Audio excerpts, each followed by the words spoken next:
পৃথিবী যখন হ্যালো, ধ্বংস হচ্ছিল তখন এডিএস পৃথিবীর টপ বেশ কিছু স্টোরি মানুষ একটা প্রেজেন্ট। মহাকাশ যানে করে পৃথিবীর সাবস্ক্রাইব বাইরে মাই একটা স্পেস স্টেশনে চলে যায় নিজেদের প্রাণ বাঁচাতে। এই জায়গাটার নাম আর্ক। শুরু করেছিলাম একটা সেরা সার্ভাইভাল সাইফাই ওয়েব সিরিজ, যার পার্ট 1 আমি এক্সপ্লেন করে ফেলেছি। যারা দেখোনি কোনো অসুবিধে নেই, পরে দেখে নেবে। আমি এখানে 2-1 লাইনে বুঝিয়ে দিচ্ছি।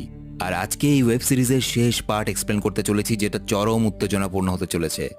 তো পৃথিবী ধ্বংসের সময় যারা আশ্রয় নিয়েছিল আর্কে, তারা 97 বছর পর সেখান থেকে 100 জনকে আবার পৃথিবীতে পাঠায়, এটা দেখার জন্য যে পৃথিবী কি আবারও বসবাসের যোগ্য হয়ে উঠেছে। এবং একই সাথে ওই আর্কে খাবারের অভাব দেখা দিয়েছিল, কারণ পৃথিবী থেকে যে বিশাল খাবারের ভাণ্ডার নিয়ে যাওয়া হয়েছিল তাতে এই কয়েক বছর চলে গেছে। এখন খাবার দরকার। যদি পৃথিবী বসবাসের প্লিজ যোগ্য নাও হয়ে ভিডিওটিতে থাকে, অন্তত এখান কমেন্ট থেকে তারা বক্সে কিছু খাবার নিয়ে পার্ট 2 আবার মহাকাশে ফিরে যাবে। কিন্তু যে